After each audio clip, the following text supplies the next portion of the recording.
Hey everyone, we are the Three Princes and we go around looking for things to penetrate deeply. Intellectual. Welcome to our show. It's going to be one of those days.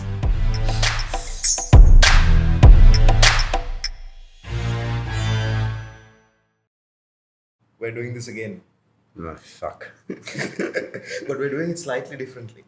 Slightly different. Yeah. Duel has been replaced by... Ralston. So guys, Ralston is an old friend, an award-winning creative, has been... Oh, you can see... We should see his face right now.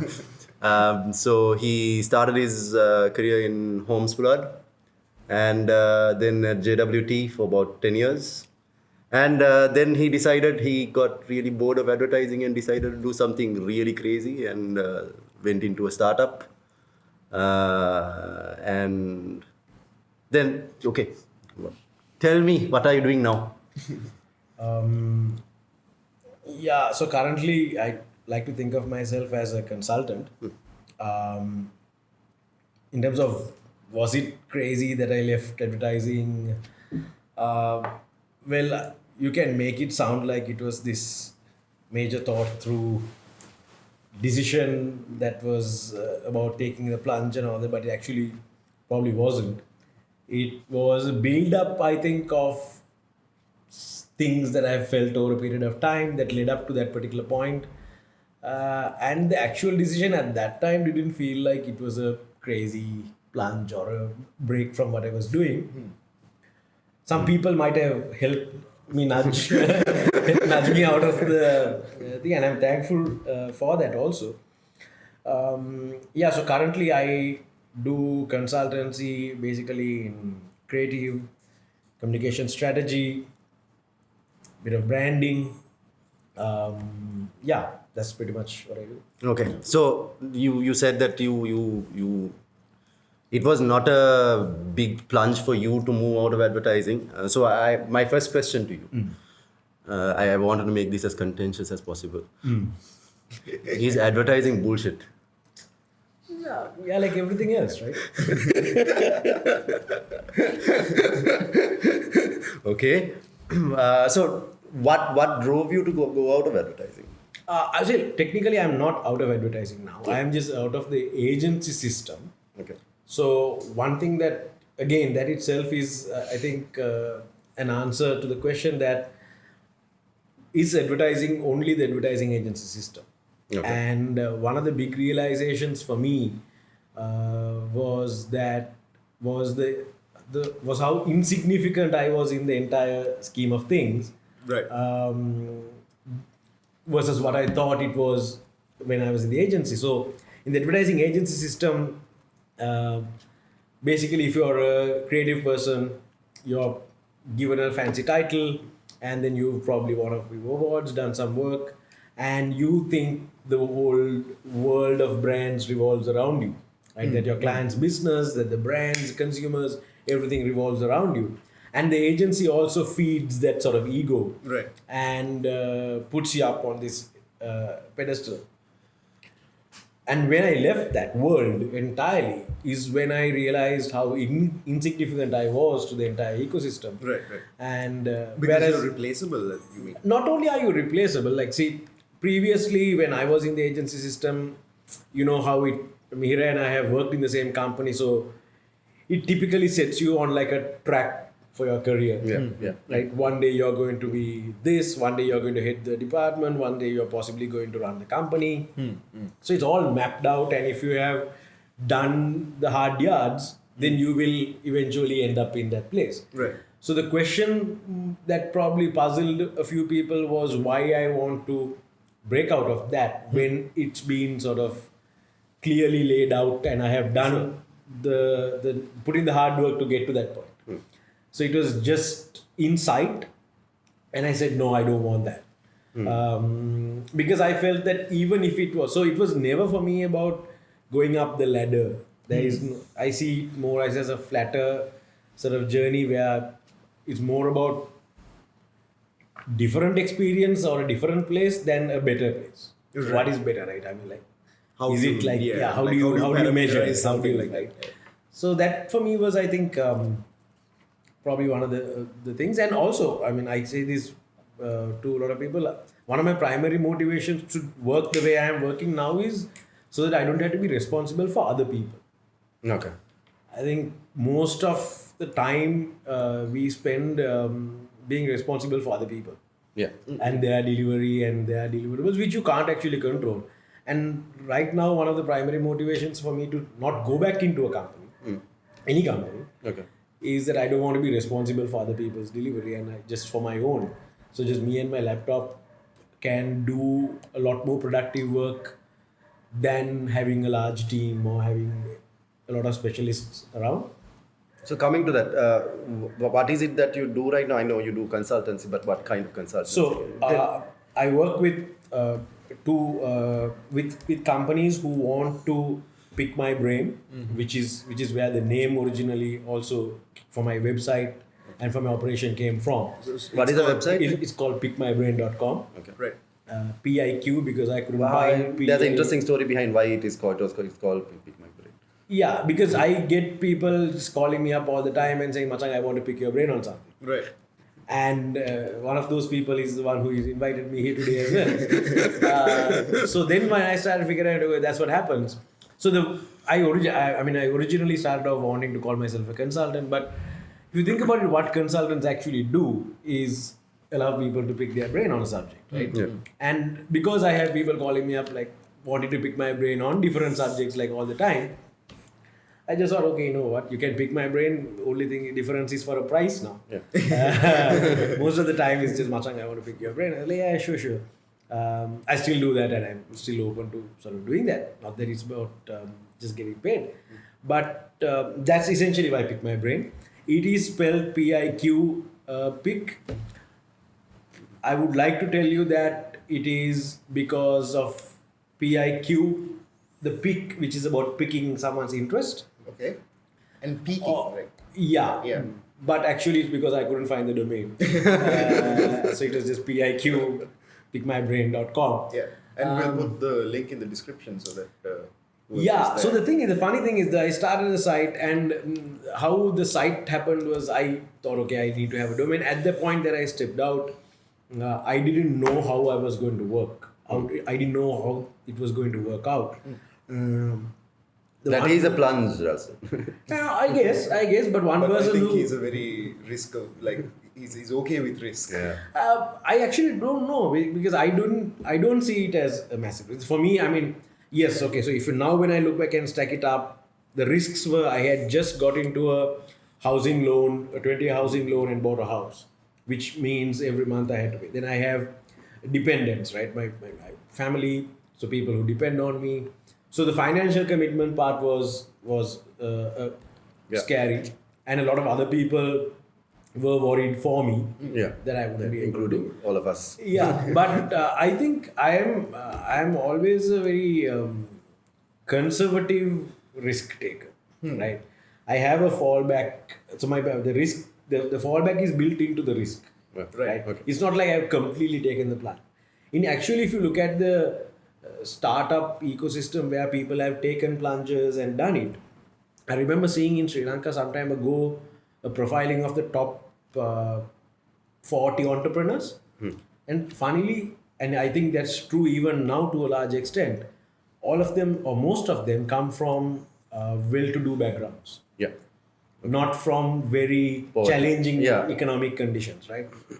Which is one of the sort of fallacies of the startup perception as well.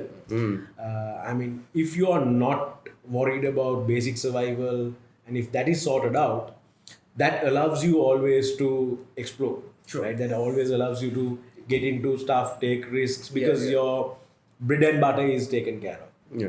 Now, Is there a lesson for people who are going into startup that get your house in complete, like not completely in order, but like get your house in order, make sure that you are not immediately under pressure before you take the move out? Is there a lesson for people there? I don't know whether it's a lesson, Machang, because there's no surefire way of doing things, right? Yeah. There is that way. For me, like I said, that's why I don't consider myself a risk taker, because in the larger scheme of things, if you look at the other people who have taken risks, my risk was absolutely like minuscule compared to those. Sure.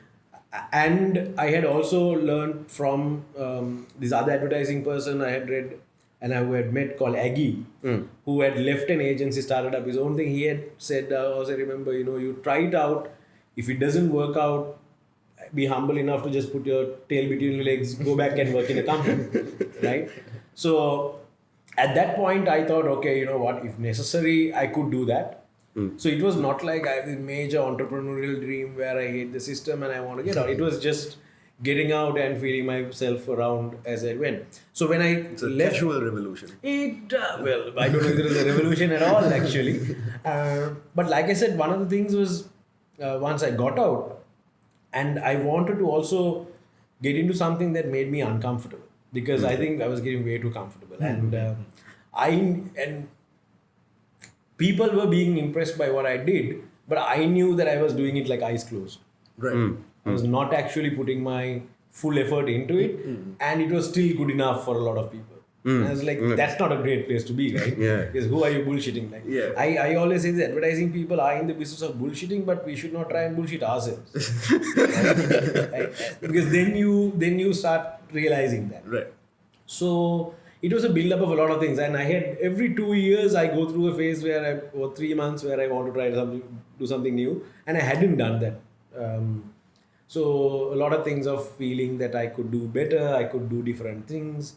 You're not All those executing things. your full potential. so- Yeah, well, that's what I thought at that time, Right. and then I joined a startup which wasn't even registered when I joined it, but they were willing to like pay me the basic that was needed for me to take care of like my financial stuff, and then it took me about 6 months to really understand what that side of things were. Yeah.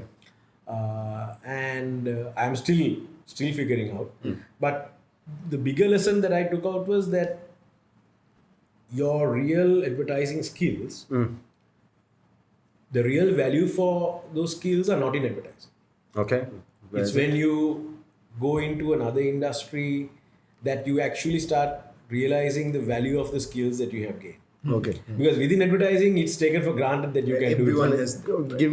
Give me an example. So advertising people are constantly trying to connect things to brands, right? That's what you're trained to do. Like this video right now, we would be like, okay, there's a biscuit tin here. Why don't we just connect it to a client, okay. right? So you're trained to connect things. Your mind is wired to connect things, right? Because that's the basic concept of what ideation is. The most universally accepted explanation of what an idea is that actually it's not something entirely new. It's just a new combination between existing elements. Yeah.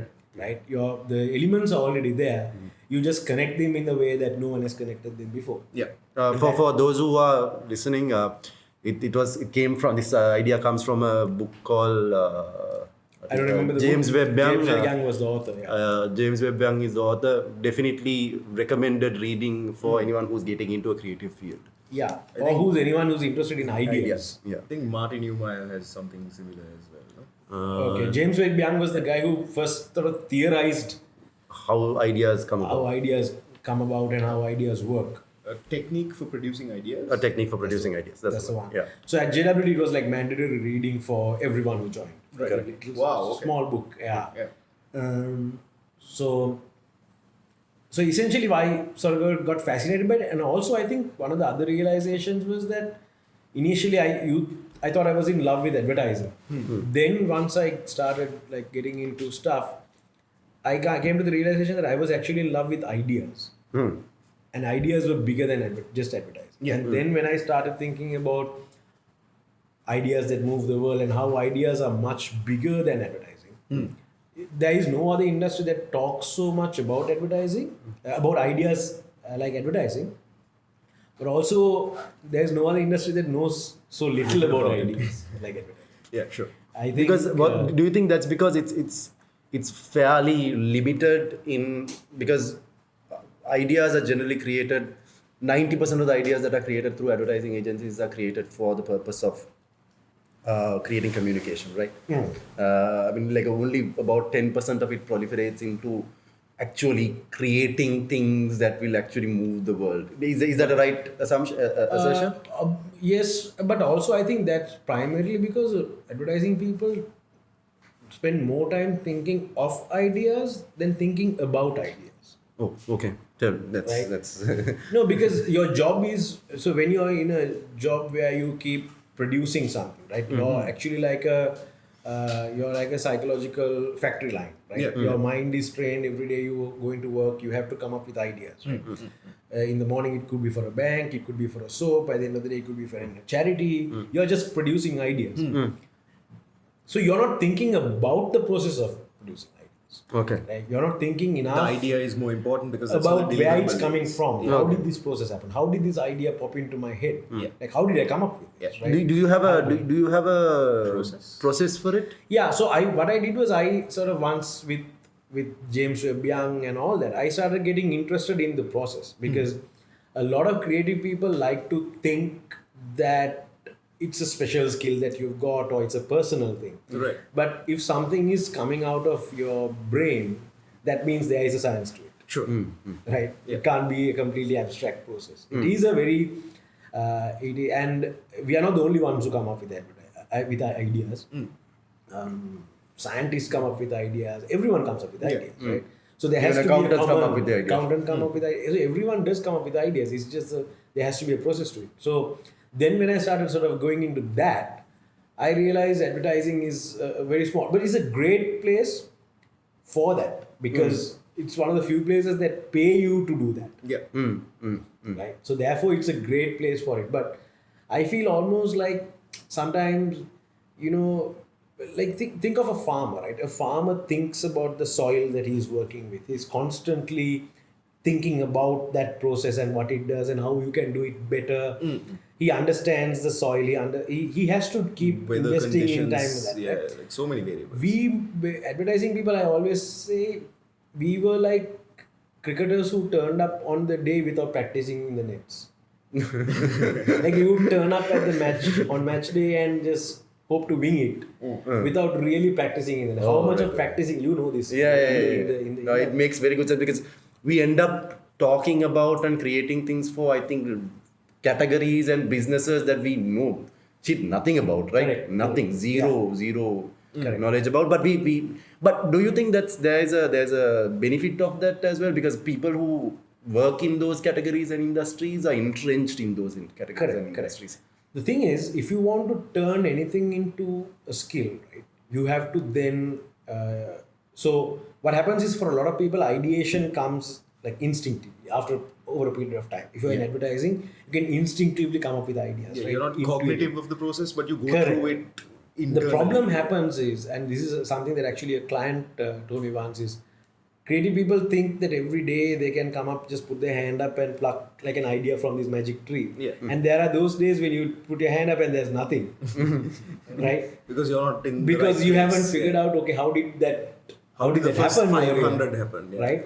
So then I realized, okay, there has to be a process to this. And if you isolate the process, then probably it's possible that you can replicate it. Right? Can you walk us through that process? Yeah. So What is your process? the thing is this. So if you forget the personal process of it, but if you think of the process of how it works, most likely is that, and again I borrow heavily from James Webb Young.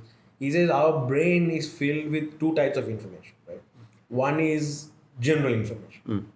The most random little tidbits of information that go into your mind and get registered, and you have no idea why it's there, and you have no purpose for it at that point, right? And then, in an advertising sense, there is very specific information. So, if you're working on a brief, if you're working on, say, for example, say cars, right? If it's a brief for a car, then you feed your brain specific information about that particular project. About that particular car, about that particular category, about that particular model, right? And then essentially your brain works like a kaleidoscope almost, where the general information, the random stuff, gets combined with the specific information. Like that is how someone is able to come up with, for example, say a TV commercial, which is based on a story that they heard randomly somewhere, but connect that to a car commercial and say, okay, here is a script for a car, right? At that point, like I said, you don't know why you have that story in your mind, but your brain then makes that connection. So that connecting process happens naturally. You can't like force it. But the thing that we don't do enough. But if you practice that process for a long period of time, you get good at it. You're absolutely good at it. So it's a bit like cooking, right? So I always use these examples and the metaphors when I talk to students. It's like lighting the fire and putting the pot on the stove and closing the lid without putting any of the ingredients inside. No. Right. And then expecting to come and open it and look 1 hour later to see whether something is there. Right? You have to put the ingredients in. The cooking process will happen by itself. But the part that we don't do enough in advertising is, or at least I felt we were not doing enough, was putting the right ingredients. Okay. So therefore what I do is I consciously try to pick up the most random information that is there. At that point I don't know what purpose it's going to serve. But when I work on a specific project, I have to try to feed my mind very specific information regarding that. And then you do what Sherlock Holmes did, right? You just write in the middle of a case. Sherlock Holmes is a guy who worked with ideas. That's what made him very different to every other investigator. He would have an idea and then he would try to make the connections and then he would eliminate in the process. So right in the middle of an investigation, you would find Holmes frustrating Watson by saying, let's go and watch a play, or let's go to the gallery, let's use the violin. Because he's allowing his mind to cook in that process.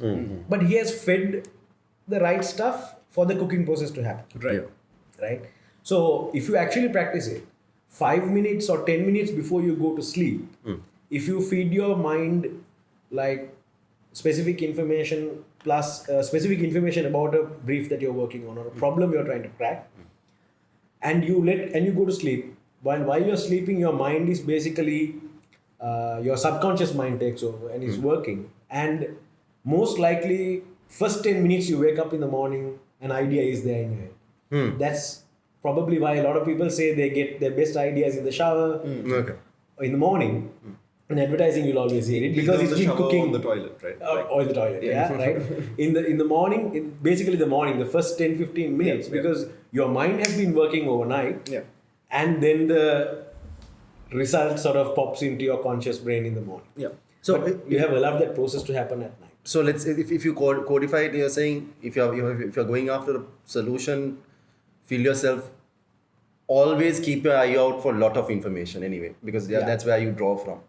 But at the same time, ensure that there is the category or the thing that you're trying to solve, as much as possible about it, and not surface level. That like technical, in depth, like something about it which can give you something fresh. So it's a combination of very broad lateral thinking and then very deep vertical thinking on the subject matter. Correct. That is when so it's a bit like the YouTube algorithm, which is both relevant and random. Right. That's the principle on which YouTube works. Right? You start off watching a video which is relevant to you, and 1 hour later you are watching a totally random video. Like you don't know how and it's most of the time that's why you should never think before going to sleep, I'll watch one YouTube video because it never happens. YouTube. The beauty of YouTube is, even if you don't know what you want to watch today, if you go there, it's random enough to throw you something that might pique your interest. Okay. So for a long time, it was a linear thing where it was only relevant content shown to you. But actually, that's not why we go there. We go there for the things we didn't know existed. So it's a discovery. It's a great discovery, right? When you open it out, you don't know what you're going to discover. So which is strange because that's what you label the first step of any creative process. It's called discovery, right? Yeah, absolutely. So interesting conversation. I want to talk about where you see advertising was, where you see advertising is, and where we think it's going. But we will have a quick break. Because we're talking advertising, right? We have to take a commercial. That is brought to you by. hopefully in the future. Okay. It's 11:30. Advertising. advertising has changed quite a lot because of maybe to a large extent because of the new medium coming through, etc. The advertising we got trained in and the advertising that we are now currently doing, I think while the core premise remains as it is, has changed quite a lot. How do you see the movement? Where do you, how did it change up until this point, and where do you think it's going to go? See, this is a Age-old question, yeah. This age-old question is being, I think, gets talked about a lot more by the industry itself, with hardly any consequence to the way the industry works, right? Correct. Because I think what happens is advertising is like a territory that has been shrinking, right? So back in the day, advertising held a lot more territory than what it holds now. Okay. Because What do you mean by territory? Yeah. So basically, from the basic function of creative, like creating, right, conceptualization, that was one of the big things that advertising held. Apart from that, there was media Buying and selling. Media buying and selling. There was strategy. There was then stuff like production. All those things got added, right? So it's like a one-stop shop. So then someone invades that space and Takes media out of it. So the thing is, every time someone invades and takes something away from this advertising territory, the co-advertising agency is unable to do what that person's co-function is. For example, if a media company comes and breaks away and has media, they would offer creative as part of media. Yeah, okay. Right. They say, okay, we are doing your media for you. You're spending a lot of money with us. Let us do creative for you as a concession almost. Is that what the digital agencies are doing right now as well? That's what everyone has been doing to advertising. Okay. So what happens is then so your core competency is now being copied by everyone, but you are unable to copy their core competency. Oh, right, okay. Yeah. Like the creative agency can't turn itself into a media company. Yeah. Right? So everyone else now offers what you claim to offer, but plus something else. Whereas you have, so which is I say it's been shrinking. But even more than that, so the question of, but still we need to come to the agency for strategic conceptualization. So I mean, even today I was talking to a bunch of students about how the agency considered itself back in the day as a brand custodian. That was actually how the agencies thought of themselves. Not as an agency who would provide a service to a client and give the client what he or she is asking for, but rather the brand.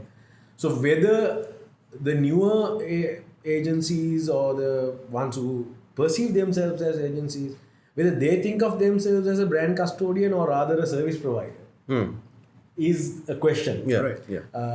But agencies have tried to hold on to their core sort of competency, but at a cost.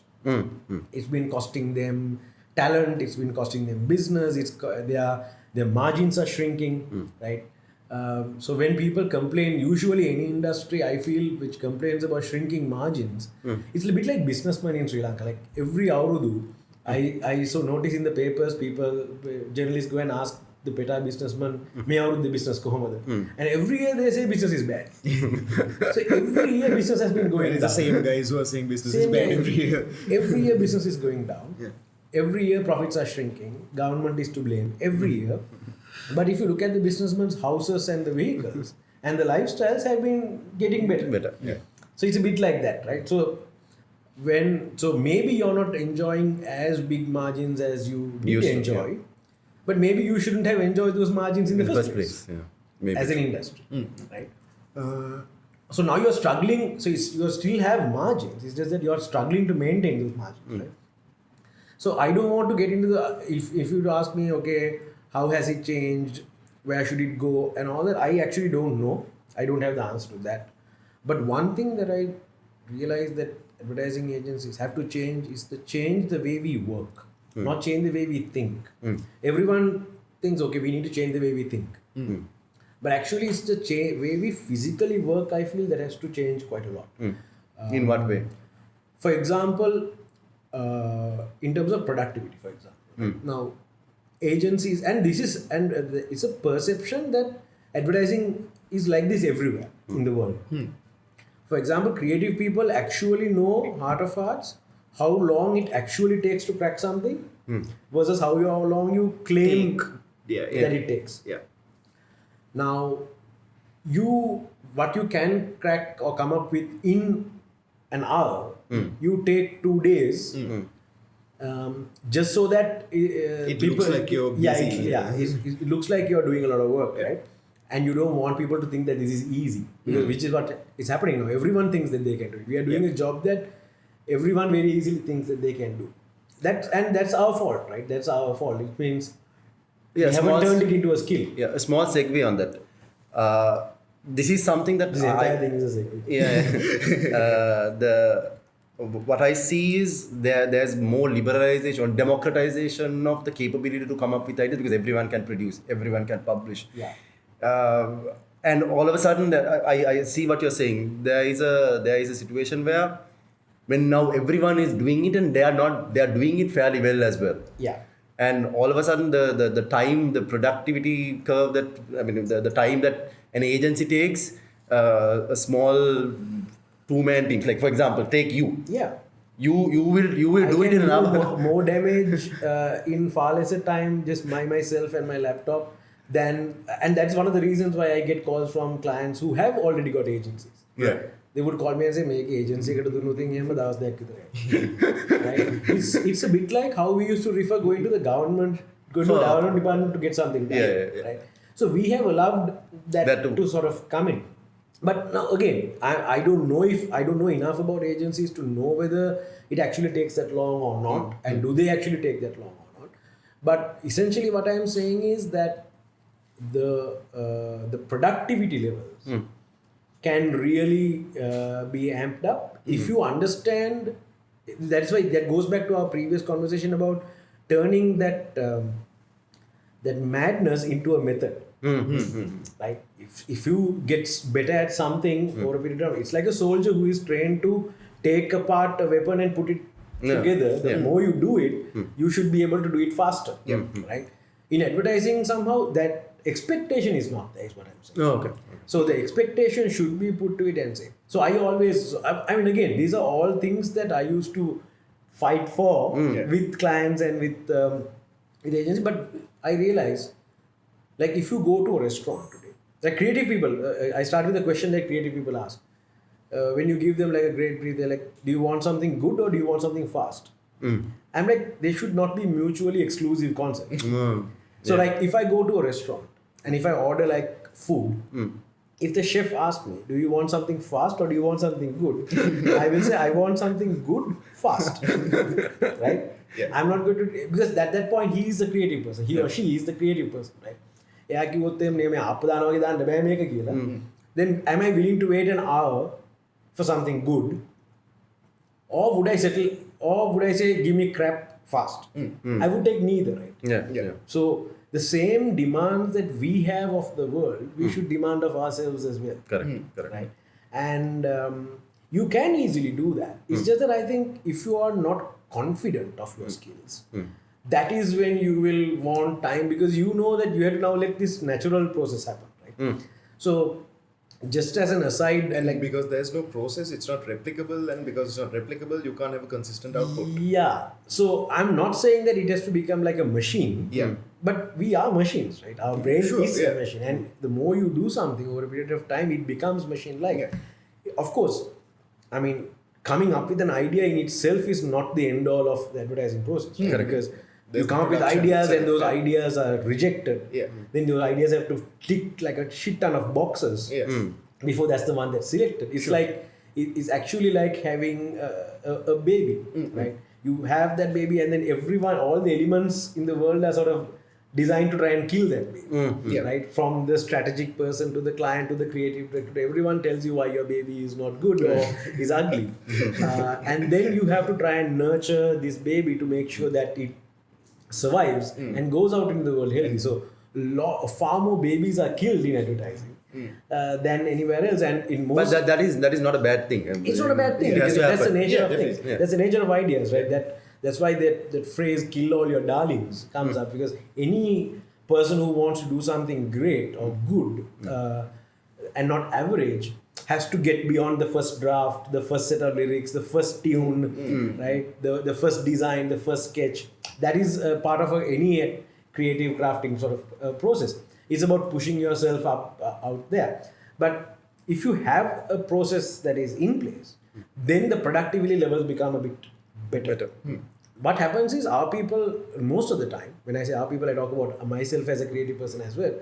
We spend far too much time coming up with bad ideas. Okay. I always think if I spend less time coming up with bad ideas, then I get the crap out of the way. Then I have more time for the better stuff to come. Yes. Yeah. So you understand what Yeah, I'm saying? yeah, Like, yeah. There's a lot of time taken and you sit down and anyway, everyone knows, including creative people, that the actual thinking happens at least 1 or 2 hours before the meeting. Yeah. That's where the actual work happens. And that actually is a great motivator for creative thinking.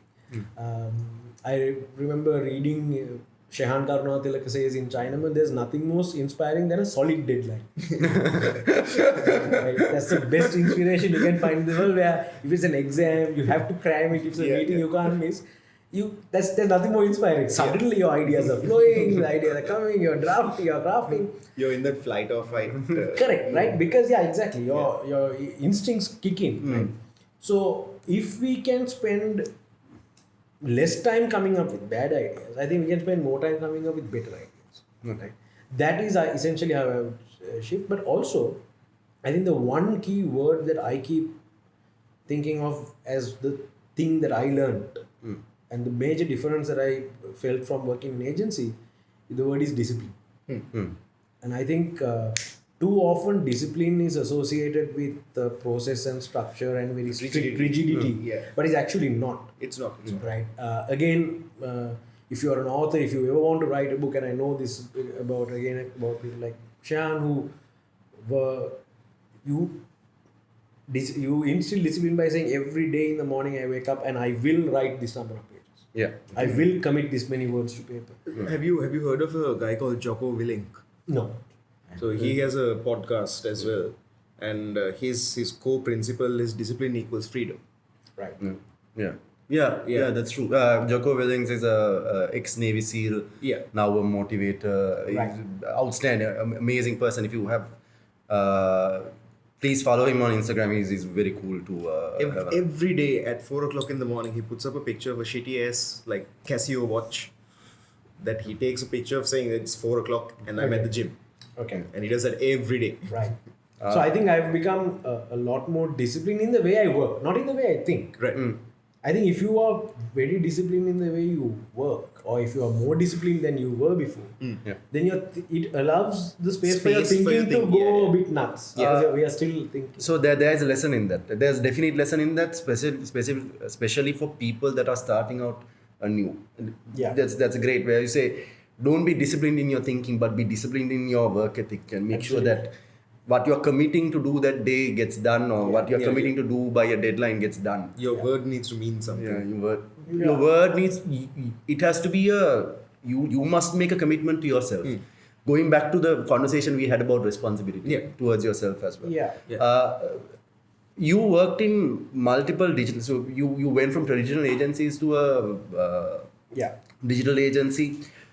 What are the biggest pitfalls do you see? Like, and digital agencies are coming up like mushrooms everywhere.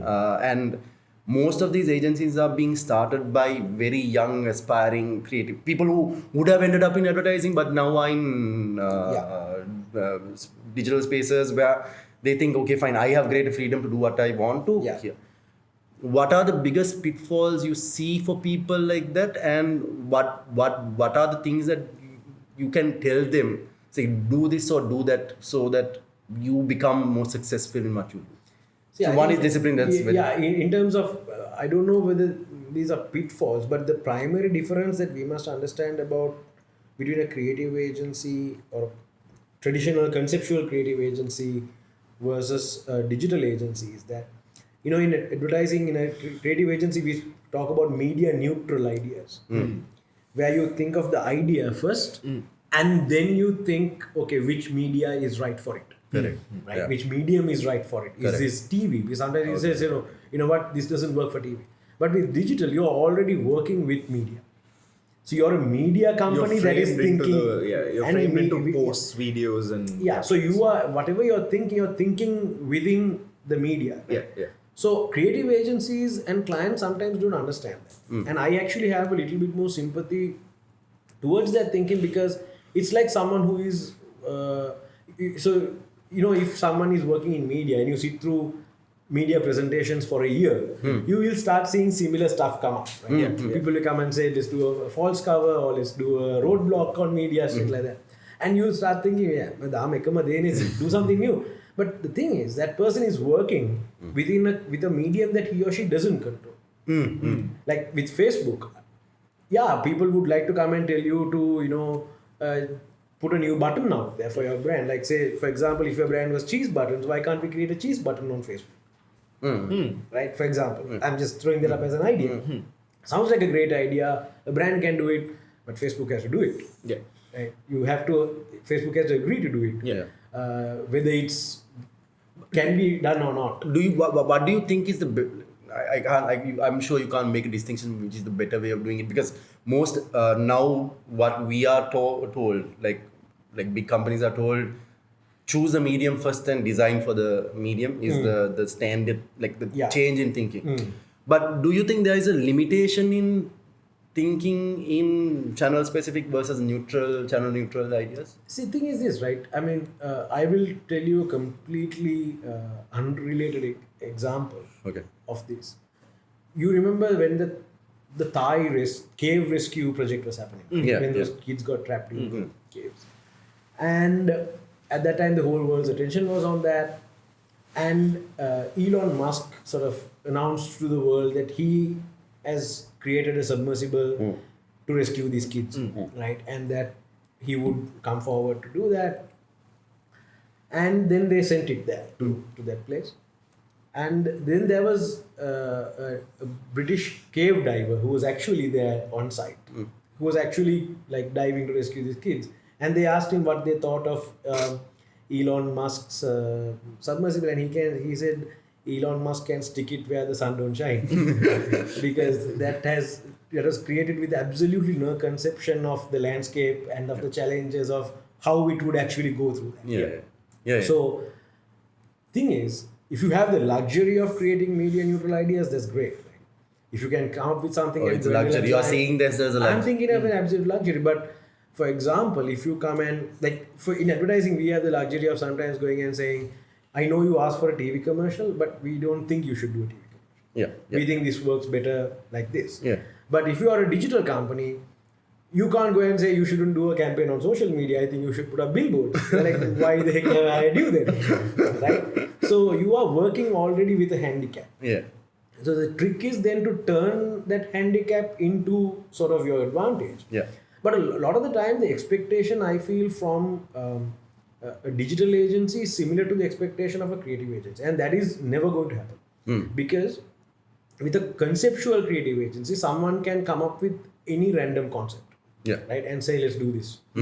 But here, that person has to come up with something that stays in. So therefore, they get less impressed by what digital agencies do. Right. Because it's not as impressive, right? It doesn't work across 15 different things. And it only will works not on be. this. And also, unfortunately, this is purely driven, I think, by personal desire. The expectation from digital agencies is a lot of flash and bangs, a lot of bells and whistles. Like, why can't we put a button on Facebook? Or like, why can't we do this? There's a very sort of, just so that marketers and agencies can post about it on their personal pages and say, we did this, or we were the first to do this.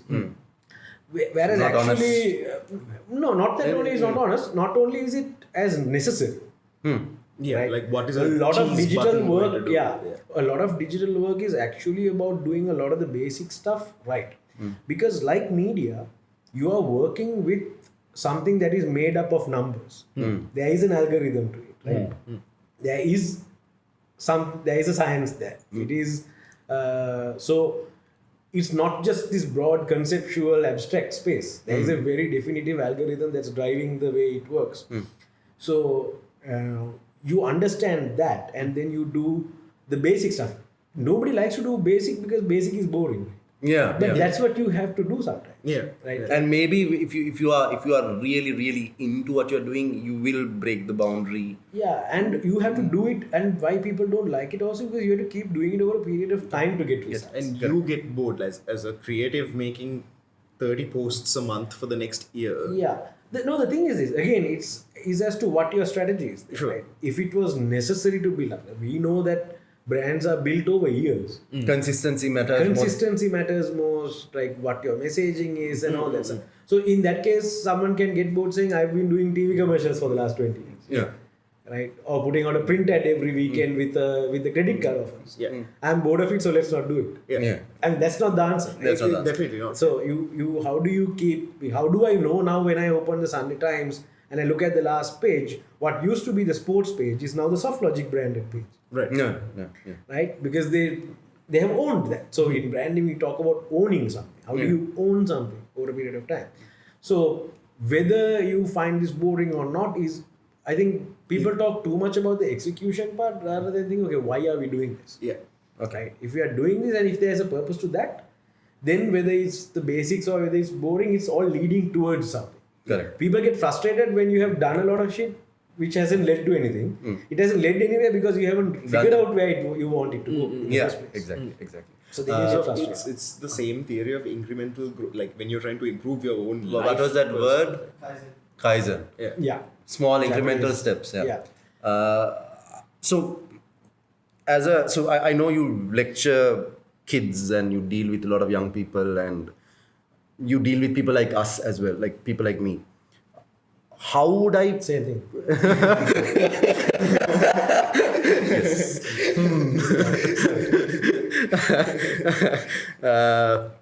how can I prepare myself for the world? Like if you are getting into marketing or digital, or forget about digital, if you are getting into marketing in the future, how would I do better to prepare myself for what is about to come? What can I do? Like as a lecturer, tell me what will you advise your kids to do? Yeah, see, not even as a lecturer, but okay, if you want the common denominator, if you look at all these functions that we've spoken about, like you spoke about lecturing, you spoke about marketing, you spoke about dealing with clients, you spoke about digital, the common denominator in all of this is people.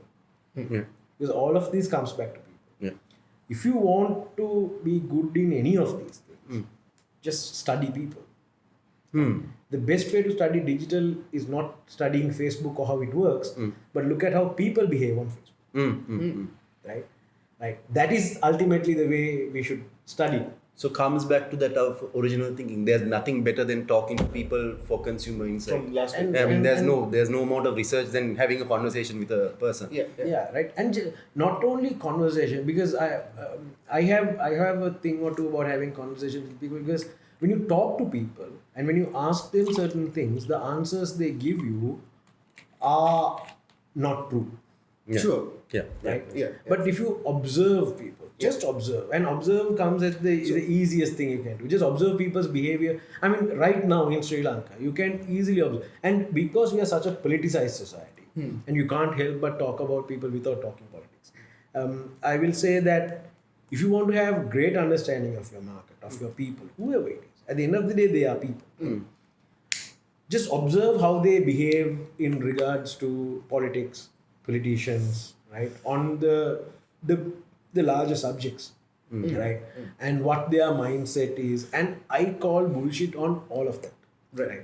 Like currently what people are saying about the Sri Lankans anyway, we are very hypocritical, right? Yeah.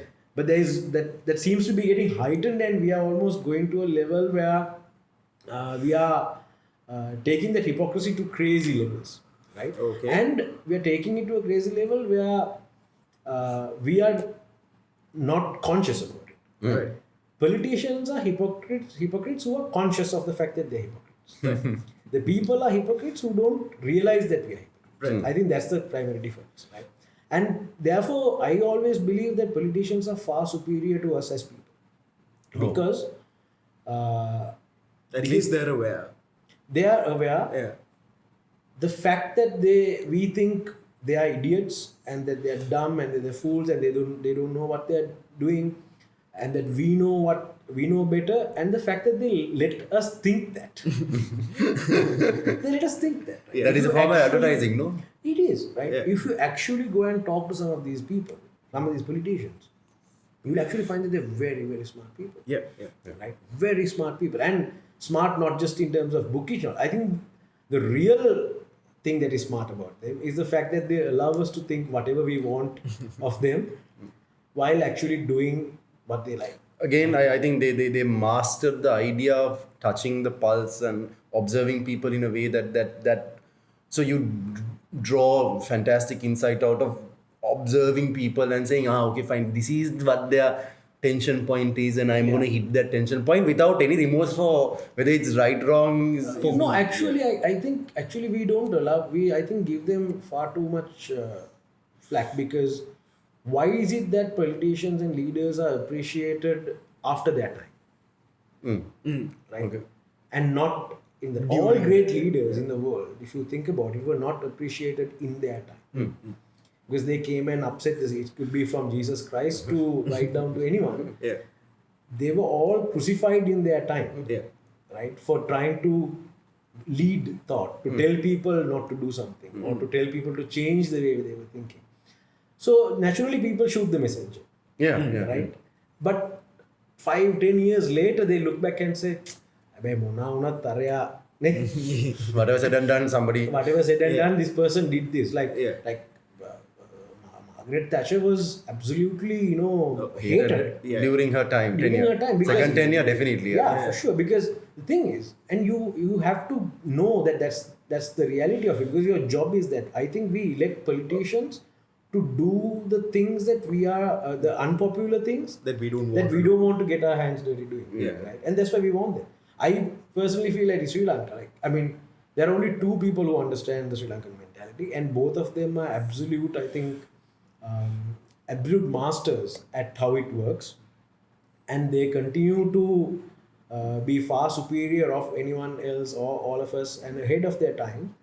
And I think Who are you talking once about? those two people are no longer in politics, Sri Lanka will, I think, be a very, very, very different place. Who is this? Mahinda Rajapaksa and... I would say Mahinda Rajapaksa and Ranil Wickremesinghe. Yeah, I suppose that's very true. And the difference is, I think both of them understand the Sri Lankan, they understand people, they also understand the Sri Lankan mentality quite Very well.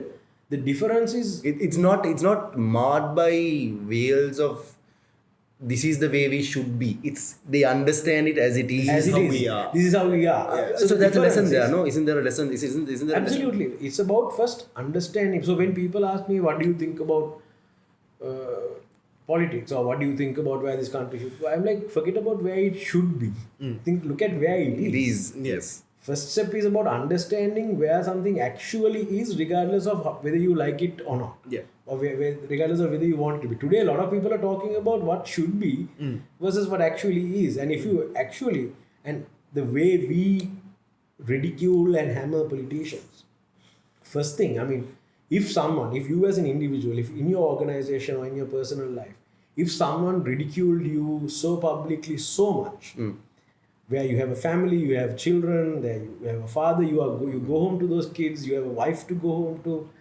you have parents who look at you, everyone suffers as a result of that ridiculing.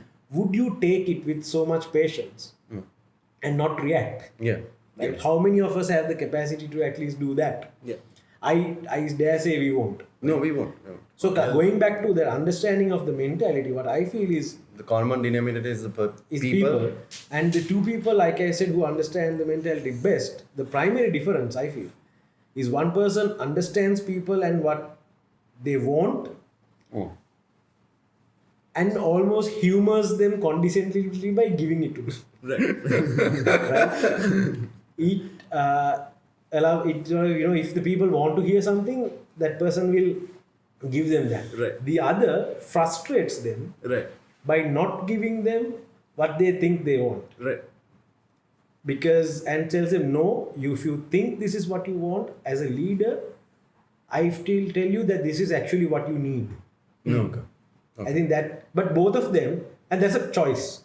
It's a choice that they have made in their leadership stances. Personal brains. I personally feel one of them is smarter than the other for doing that, but that's not to be discussed. But essentially, both of them understand the people very well. That segue was actually to prove the point that the greater merit or the great currency is there in ensuring that you observe and understand people. The common denominator is people, and irrespective of where technology goes or where advertising goes or how things change, having an honest appreciation of people and who you are interacting with, and having no ego about it or having no veil about it, saying this is the way I think things should happen, is I think the core premise of what you just said.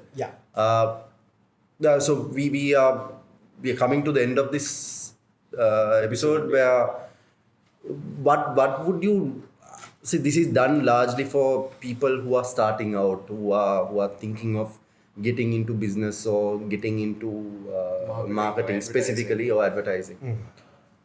What if you have to leave something with them? What will that be? Again, I don't know. It goes back, I guess. Your journey in any industry, especially in this industry, will go back to what you want. What is the reason you are getting into it, right? If you are doing it to be exposed to brands, to learn about something, then that journey will take you in one direction. If you want to get into it because you think it's cool and it allows you to grow your hair and wear whatever you want to work, if that is your reason, if that sort of pseudo freedom, because we know that though advertising looks like it gives you a lot of freedom, it's one of the most restrictive industries in the world, right? It's one of the most restrictive creative disciplines in the world. If that's the reason for you to get into it, your journey will be different, right? If you enjoy studying people, manipulating people through behavior, which is what we do, right? Which is what everyone does, and we do it more. Not everyone does it. That's the thing. We do. In a way, think about it, right? If from school days, from when the time we are kids, we are trained to it, right? The way you would usually talk to your parents versus how you would talk to them when you need something from them a week from them. Like if you have a trip coming up and you have to get permission from your parents 1 week later, you start setting it up even from now itself. You wash start the dishes. Wash the dishes, talk to your parents a bit nicer, clean your room. Your parents and again the parent there plays the role of the politician who lets you think that they don't know what you're up to. Right? And then you sort of get, so we manipulate, I think, every day and in every way. So it's just advertising is a lot of the time people make jokes about advertising people just like they make jokes about lawyers, right? About how lawyers are corrupt and will work for anyone. Until the day you need a lawyer. And on that day when you need a lawyer to save your ass, you don't go and say, now be honest, go and tell the truth. You say, just get me out of this, right? Similarly, when people call bullshit on advertising, but when someone puts up a profile picture on Facebook, how that person is very careful to edit and manipulate and find the best angle to show and not so it the happens others. We all present a certain image, right? I always like to think of Sri Lankans who migrate to Australia. They only you only see those people at barbecues and on the beach and on the the vineyards on the weekend. They don't post pictures of them delivering pizzas and cleaning bathrooms and that side of life, right? They don't. They start wearing better clothes, and people here who look at things and wow, if I go to Australia, my life will be better. Right? And then those buggers who go there realize the truth, but they also don't expose the truth. They don't also share it. They will also share only the. So we all present the best side of ourselves to the world, and I think that's what brands also do, and that's what everyone has the equal right to try and do. Yeah. So basically, present your idea. Basically, observe very well, understand what you want to change and what you manipulate per se, and do so with care and intelligence, and hopefully do it in a way that this is the segue and this is what I would say do it in a way that at least incrementally helps the people around you. Maybe. If you can do that, that If will be that's great. possible. If that is possible, it's great. It's not always possible, and that's a reality that you need to contend with. Yeah, see, the thing is, we are all part of a larger system, right? The system that's why I find it very funny when people talk about wanting to change the system. You can't change the system because we are in a large, because we are using the word system because we don't know exactly what to pinpoint, right? We talk about the system as government or as state or as politics or whatever, but the larger system that we are all in is capitalism, right? And if you and I can change capitalism, then I mean, what are we doing even talking about it? We can't. We've all bought into it. So on the one hand, if you have want the benefits of capitalism, you also have to take its evils that come with it. And the truth is, capitalism is the concept, I think, that truly has understood human beings and human desire right to the core, and that is why it keeps growing. So like when just as an aside, I know we are winding up, but like when capitalism was first sold to the world, it was sold as a forerunner to democracy. No, okay. Right, sure. Right? So capitalism, democracy, open free market, democracy. But China and Singapore were the ones who created this concept of what some people call capitalism with Asian values, which is which proving that capitalism can exist and flourish without democracy. And now that's the model that a lot of people are asking for. At least in Asia. At least in Asia. Yeah. We want that.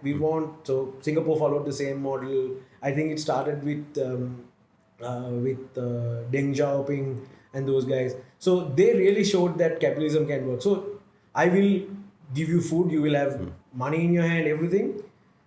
But it comes at the cost of something. And today people seem to be wanting to say, you know what, that's okay. So essentially what we are trying to do is that. So there's no point trying to change the system. Okay. Thanks, Ralston. I think it's a fantastic conversation, and it was great to have you. And we want you back. I mean, like I wrote an entire page of these questions for you, but we only got through like 2. Yeah. So I hope to have you back. I don't hear that very often. I hope we want you back. Okay. Thanks Guys. Thanks for the biscuits. Bye. Super. Thank you. Excellent. Thanks. Thanks. That was a random but nice chat. Thanks. Thanks, guys.